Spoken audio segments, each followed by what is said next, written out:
let's talk about fractions. Now, we're going to first define what the word fractions mean. A fraction, by definition, is a part of something. So it's not a whole, but it's a part. We have here 1 over 2. That represents half. It means I'm talking about half of some number. Now, when we're talking about fractions, we have different parts of the fraction. We have the numerator, and the numerator is the top part of our fraction.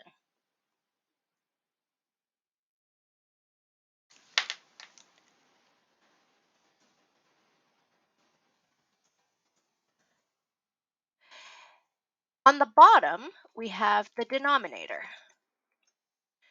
The denominator tells us how many pieces it would be for it to be a whole, and the numerator gives us the parts that we have out of the whole.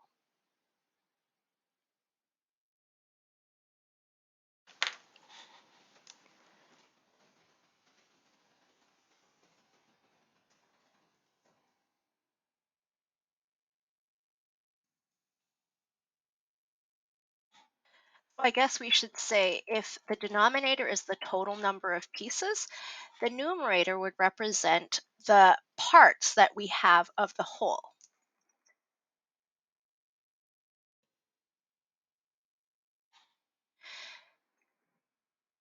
Now, right now, this is considered a proper fraction.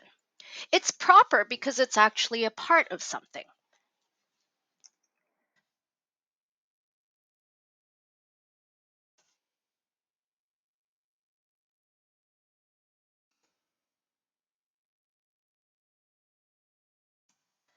When I say it's a part of something, I mean the numerator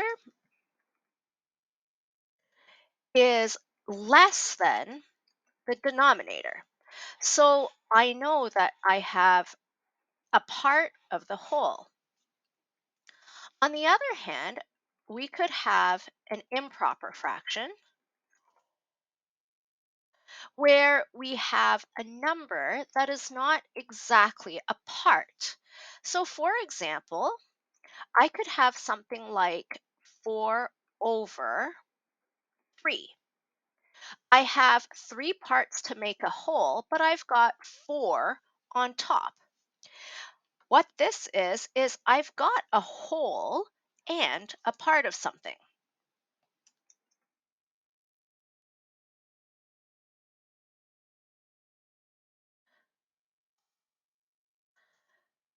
So in this case, we have the numerator is greater than the denominator. Finally, we have a mixed number. And an example of a mixed number could be 1 and 1/3.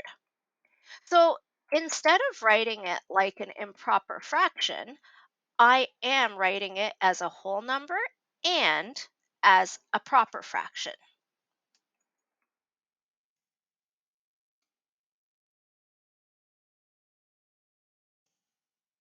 The reason we have both mixed numbers and improper fractions is because we need to have both of these in different situations.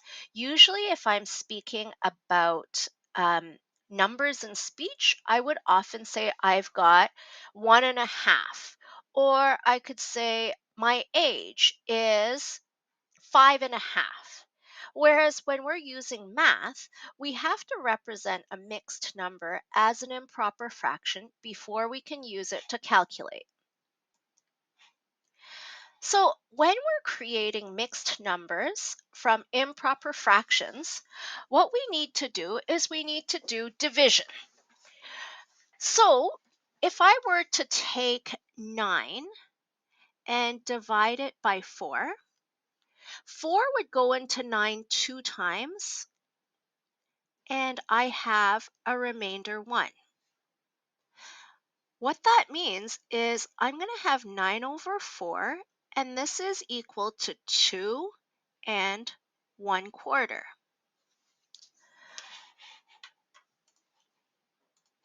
So the 2 is the whole number that we made when we divided it, and the number 1 is the remainder. You'll notice that the denominator stays the same.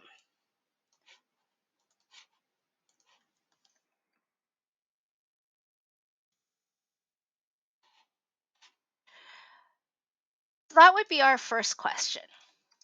9 over 4 is equal to 2 and 1/4. Let's do another one. 31 over 7. I could use my long division. So 31 divided by 7. I know that it goes in 4 times, and I have 3 left over. So as a fraction, this would equal 4 and 3/7.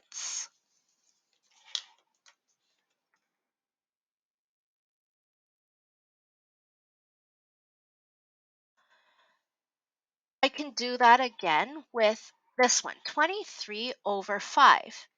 5 goes into 23 4 times, and I have a remainder of 3, and I'm keeping the denominator as a 5. Now, what if we're going the opposite direction? If I'm creating an improper fraction from mixed numbers. So we've got our mixed number here, 3 and 3/4. I'm going to keep the denominator the same, but my numerator is going to change. And I'm going to change it using this method going counterclockwise. I'm going to take the 4, multiply the 3, and then we're adding the numerator. So in this case, we have 4 times 3 is 12. 12 plus 3 is equal to 15.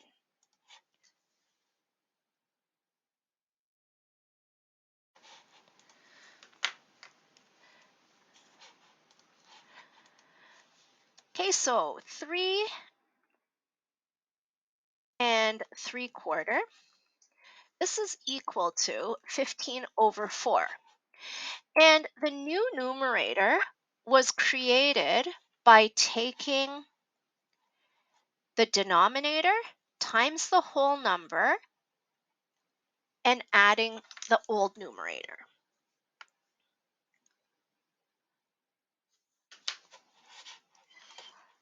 Okay, so new numerator. How did we create it? We took the denominator and then we multiplied the whole number, and then we added the original numerator. And all of this is still over the original denominator.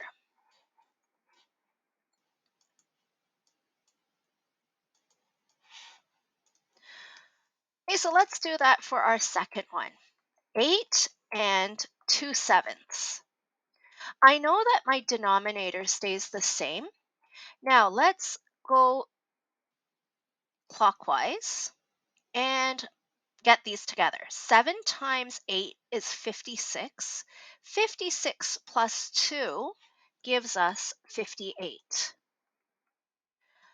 Finally, our last one, 2 and 5/6. The 6 stays the same. Now, for our numerator, we're going to take the 6, multiply the 2, that's 12, plus 5, that gives us 17. So just a note, we need to be working with improper fractions instead of mixed numbers when using it in math.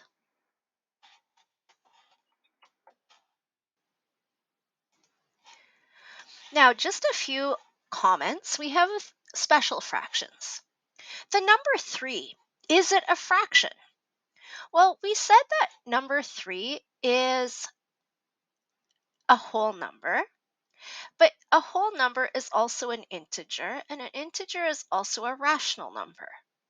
A rational number is any fraction. So that means 3 must be able to be written as a fraction. So let's think about it this way. Any number, if we divide by 1, will become itself. So I could say 3 as a fraction is 3 over 1. And this is convenient because sometimes if we're operating with fractions, we want all of our numbers to be fractions. So we can convert a whole number into a fraction by dividing it by 1. 0 divided by 15. So if I were to give an analogy, I could say that I have 0 cookies and 15 people wanted it. How many cookies is each person going to get? 0, because there was nothing to begin with. So 0 over 15 is equal to 0 because no matter how much you divide nothing, you're still going to have nothing.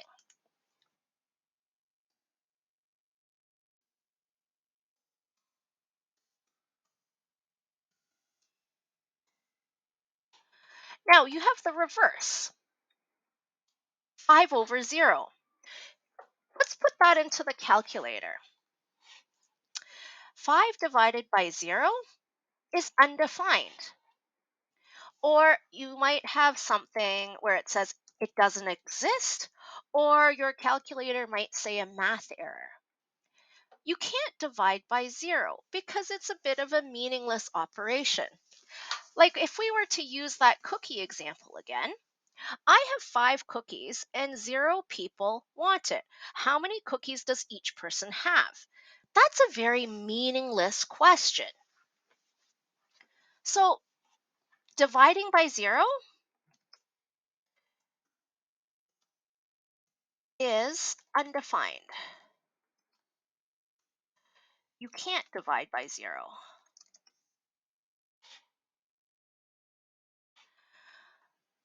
Okay, please pause the video. Try these questions on your own. When you're finished, you can check your answers. Let's talk about equivalent fractions now.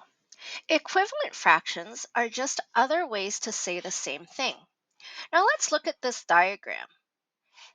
We have exactly the same amount of the circle that's shaded in, except for the first one, we would call this 1 over 2 because we have 2 parts and 1 part is shaded in. In this circle, we would call it 2 over 4 because 2 parts out of the 4 is shaded. In this circle, I now have 6 parts, and 3 parts out of the 6 are shaded. And in this one, there's 8 pieces, and 4 of the 8 pieces are shaded in. So equivalent fractions, they're the same thing, but written differently.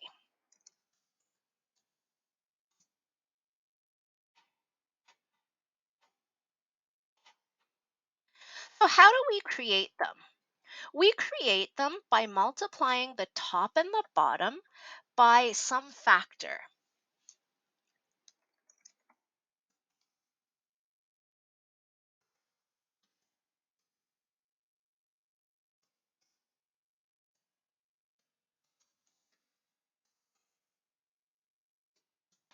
So let's do a couple of these questions. The first one, I have 1 over 2 is equal to something over 8.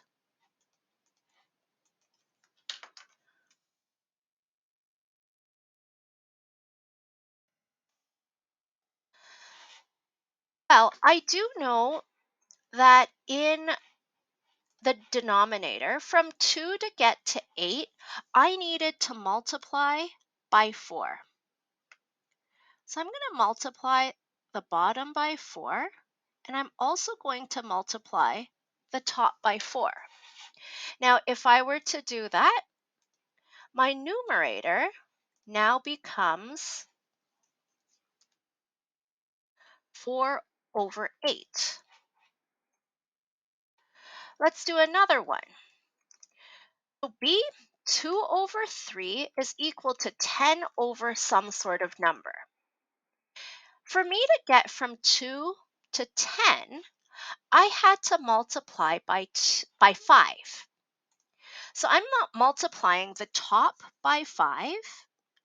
And if I multiply the top by 5, I have to multiply the bottom by 5 as well. So the equivalent fraction that I get here, I have 10 over 15.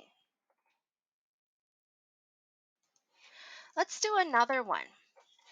C, negative 4 over 5.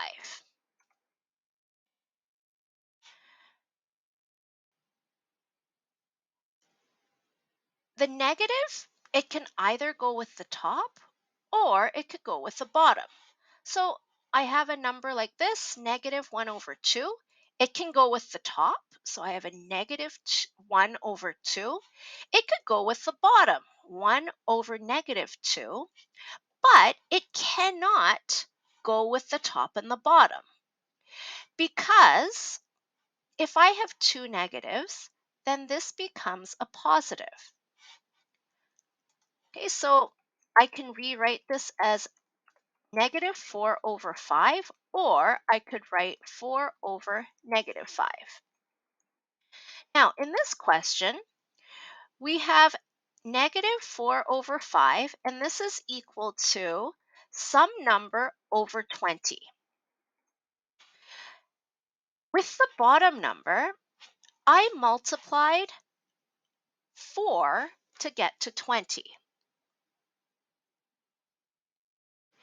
With the top number, since there is no negative, I'm going to be considering the negative with the top. I'm also going to multiply it by 4.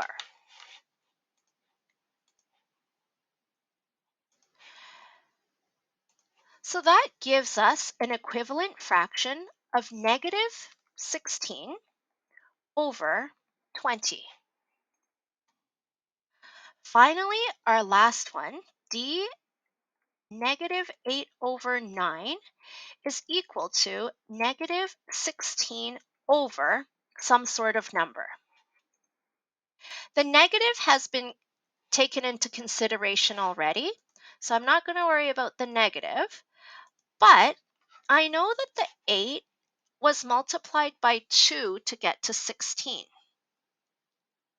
I'm going to multiply the bottom by 2 as well, so our resulting equivalent fraction will be negative 16 over 18.